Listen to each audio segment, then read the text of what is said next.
দেখতে দেখতে আমাদের 10 পিস পারগানির এসকেবির রঙের কাজ ফুল কমপ্লিট হয়ে গেল।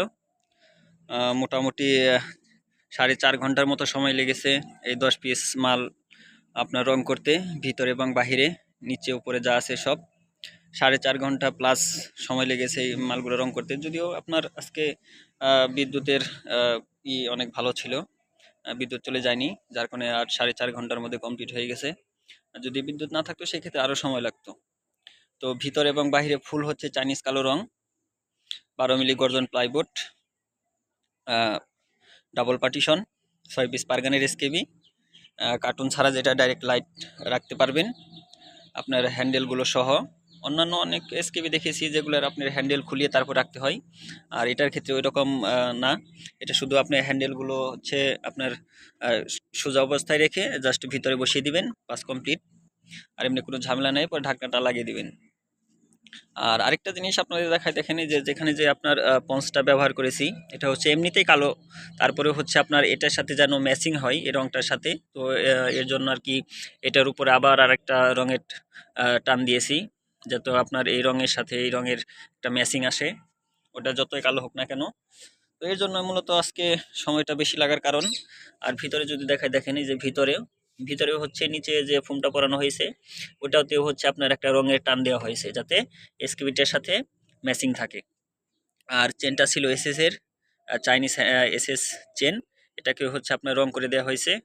এটা আসলে ওইরকম ভাবে রংটা থাকে না আর কি, তবে তারপরে করে দিয়েছি যাতে দেখতে সুন্দর লাগে। তো মোটামুটি 4.5 ঘন্টার পরে রঙের কাজটা শেষ করতে পারলাম। আর আজকে ওয়েদারটা অনেক ভালো ছিল। আর এরপরে বাকি আছে হচ্ছে আপনার চাইনিজ লক, বড়টা, আর হচ্ছে চাইনিজ হ্যান্ডেল, 2 পিস করে 4 পিস।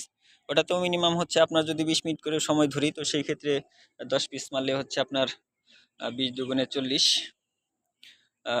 10 দুগুণে সরি, আসলেও 20 মিনিট করে সময় লাগলেও অনেক সময়। দেখেন এখনো মোটামুটি কাজ বাকি আছে। আর নিচের সবগুলো হচ্ছে অ্যাকুরেট ভাবে রং দেওয়া। দুপুরের খাবারটা এখনো খাওয়া হয়নি, কারণ যদি ওয়েদারটা চলে যায় আসলে রং করতে পারবো না। তো ওয়েদার থাকতে থাকতে রং করলে আপনার রঙের প্রলেপটা বা হার্ডনেসটা অনেক মজবুত হয়। আর যদি আপনার সাথে ভাব থাকে বা ওয়েদার খারাপ থাকে, তো আপনার রংটা অনেক সময় ধরে না আর কি। উপরে আঁশগুলা, বুটের যে উপরে আঁশ থাকে, দেখেন এরকম যে আঁশগুলা থাকে, এরকম অনেক সময় ছেড়ে দেয় আর কি। তো রং থাকলে অবস্থায় আপনি যতই ঘষেন না কেন, এখন আর উঠবে না।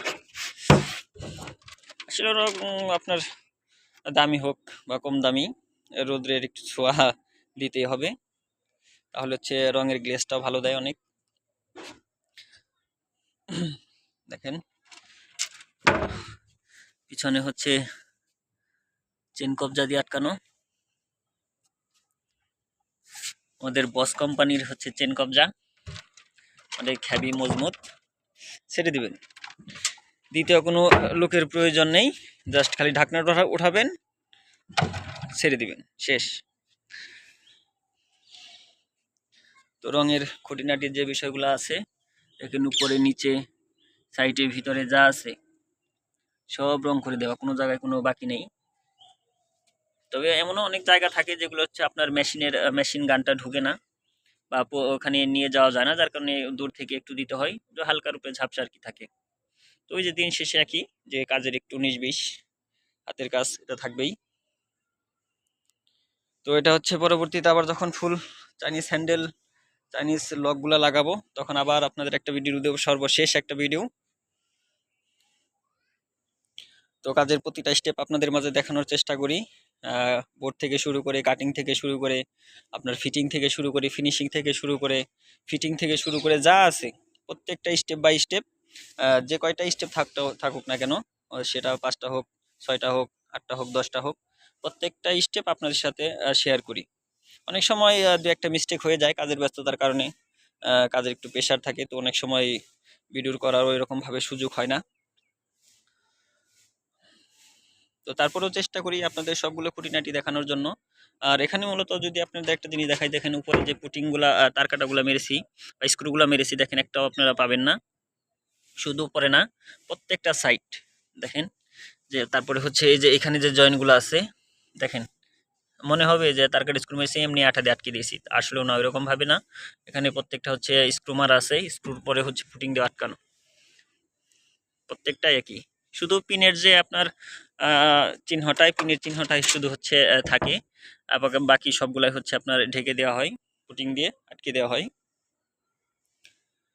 তো আপনারা কমেন্টের মাধ্যমে জানাবেন কেমন হয়েছে। আর যদি কোনো ভাইয়ের প্রয়োজন হয়, আমার ডিসক্রিপশন বক্সে নাম্বার দেওয়া আছে, আপনারা দয়া করে একটু কল করার চেষ্টা করবেন। অনেক সময় হয় কি আপনার মেশিনের শব্দে, ভারী যে মেশিনগুলো আমরা ব্যবহার করি বা চালাই, তো অনেক সময় মেশিনের শব্দের কারণেও ফোনটা যদিও সাথে থাকে, তো ওই রকমভাবে আসলে শব্দের সাউন্ডটা বোঝা যায় না ফোন আসলেও। তো পরবর্তীতে আসলে ব্যাক করার চেষ্টা করি। তো সবাই ভালো থাকবেন, সবাই আমার জন্য দোয়া করবেন। সবাইকে সালাম, আসসালামু আলাইকুম।